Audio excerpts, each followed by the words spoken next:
the economy of Russia is not collapsing, but it's not stable anymore. What is your take on that? After more than 3 years of a full-scale invasion, how we can see the Russian economy? Is it far away from collapsing? Well, look, the one person who knew he was going to invade Ukraine was Putin, right? He planned for this invasion, I would say, way back to 2014, right? He saw Western sanctions initially after the annexation of Crimea, and what he did was he built buffers. He built Russia's foreign exchange reserves to $630 billion just before the invasion. He deleveraged the economy. He reduced vulnerabilities, right? Because he was going to invade.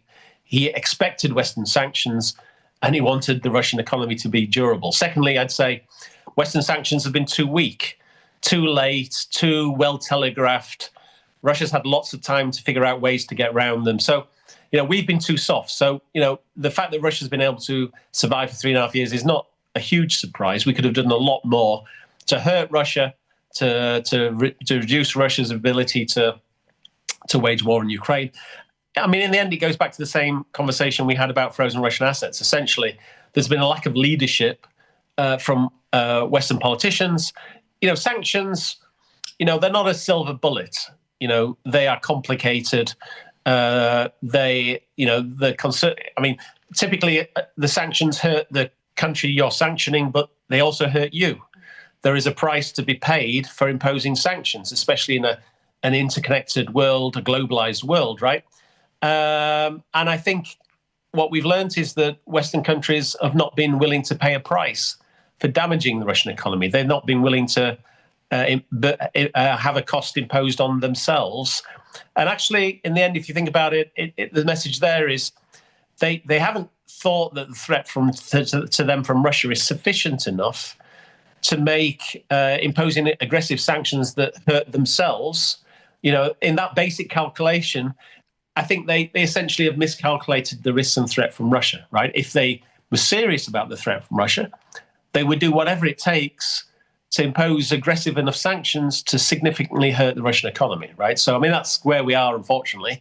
The Russian economy is pretty durable. It's a war economy. It's guns versus butter. Resources have been diverted from consumption to defense. Sanctioned countries figure out ways to get around sanctions. That's just one of the realities. We also haven't done enough in terms of secondary sanctions, right? Lots of people, lots of countries, lots of companies are helping Russia break sanctions. We should have made sure that it's absolutely crystal clear. The message is, if you help Russia break sanctions, you will have a penalty imposed on you, either jail terms or significant financial penalties. Not really any of that's happened. No one's gone to jail for helping Russia break sanctions. In fact, it's been profitable for those countries, companies and individuals who have helped Russia break sanctions. They've made a lot of money. So that's why there's been interest to do that. So we need to be clever in terms of sanctions. We can hurt Russia. We need to do more. Mr. Ash, you said there is a lack of, leadership in the issue of Russian frozen assets in the world. Who, from your perspective, potentially could be that person or country who will take that leadership on them?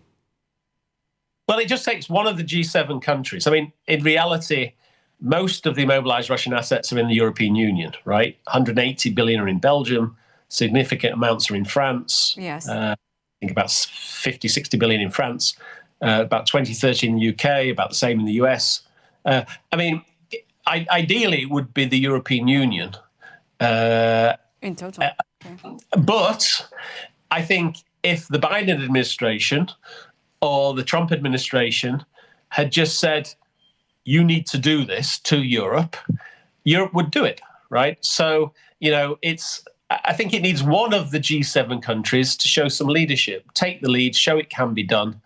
And I think if they do that, I think others will follow. But, the US has significant leverage. So I think the US could have done it a long time ago.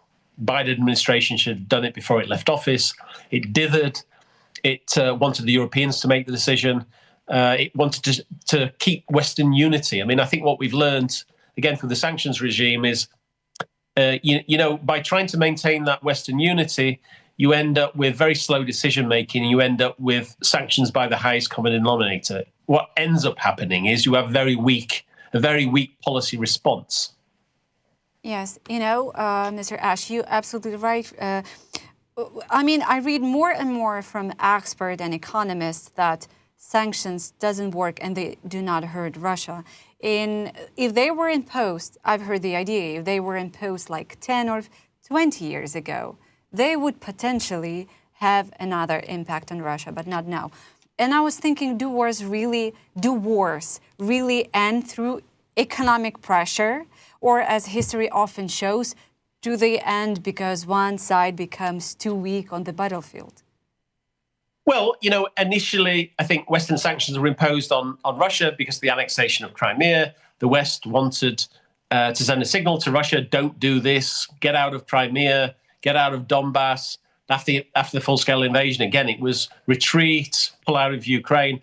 I think now, for Europe in particular, I think there's a realization that sanctions are important to weaken the Russian economy long-term, because ultimately we are at war with Russia. And, we need to make sure that the Russian war machine, the military-industrial complex, is not able to regenerate itself. And sanctions help that, undoubtedly.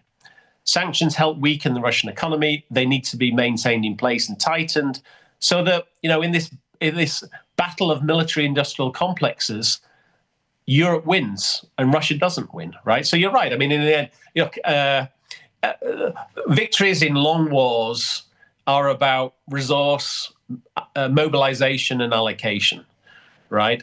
Why did the Allies beat Nazi Germany in the Second World War? Because of the involvement of the US and its vast economic might, right? In this case, again, Russia is a relatively small economy, $2 trillion. Europe is 15 times larger. It should be able to beat Russia economically and then militarily, but we're not clever. We're not using the resources fully at our disposal, using those immobilized Russian assets, but also in rolling out much more aggressive sanctions on Russia will weaken Russia, weakens Russia's military machine. Yeah, absolutely. War is always about money. It's always about resources. For how long, for how many years do you think Russia is capable to continue this aggressive war against Ukraine? Look, I mean, yes, it can continue, for years ahead. For years ahead, yeah. But there are risks for Putin. We saw the Prigozhin affair. No one expected that.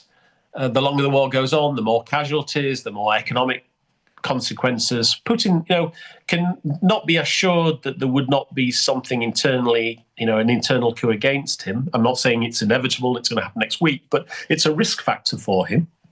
And his decision is also dependent on what we do. If we, the West, the Trump administration, decide to massively increase arms supplies to Ukraine, to put them in a position where they're better able to defend themselves, perhaps go on the offensive, and we impose sanctions that significantly weaken the Russian economy, that changes Putin's decision set and probably makes him more willing to come to the negotiating table. I do think that whoever won the US election last year, Putin did want to negotiate at that point in time. It's just unfortunate, I think, that the Trump administration seems to have missed an opportunity. They showed weakness in response to Putin. They should have shown strength. Putin now thinks he gets everything from a long war, whereas I think maybe 6 months ago, I think the calculation was a little bit different. I think he could see advantage in negotiating some kind of settlement. Mr. Ash, could you please describe how the ideal sanctions would look like to stop Russia from this war in Ukraine? So easy ones. Seize the $330 billion of immobilized Russian assets, create a sovereign wealth fund to be managed in Ukraine's interests, to invest it, to generate significant returns annually. It could be $30-40 billion that could be used to fund Ukraine's defense. But that's the first thing. Secondly, I would increase secondary sanctions. I would impose significant financial penalty on companies, individuals, and countries that help Russia break sanctions, tighten up the existing sanctions regime we have. I think, interestingly, there's a lot of focus on 100% tariff that has been suggested by the Trump administration. I think it's unrealistic, frankly, because because, as I said, it's likely to significantly impact global energy prices, which means it's less likely to happen. I think actually a tax on Russian exports by G7 countries, 10 to 15%, something like that, which is doable. If you think about it, Russian exports are about 300, 400 billion a year. 10, 15% tax on that would again generate really significant monetary flows. It would also take money out of Russia's exchequer. I think that could also be quite powerful. I think actually another idea would be, signaling to international business that you should not be doing any trade with Russia, and setting a target date, say relatively long time frame, 3, 4, 5 years ahead, would actually be useful in terms of it would allow a transition period. I would say zero trade with Russia unless you get licenses. So it would force the default is you can't do business unless you get a specific license. You have to justify why you need to trade with Russia. I think what this would do was it would significantly slow down trade and investment into Russia. It would make international business think, why are we doing this? Why do we need to trade with Russia? And I think that would have, again, a long-term drain and impact on the Russian economy. I wish the world could do that long time ago, at least 3 years ago. Mr. Ash, I really appreciate for your time, for giving such a, sharp and concrete answers to my questions. And I hope to see you again in our studio. My pleasure. Great to speak to you. Thank you so much. Thank you, Mr. Ash. Well.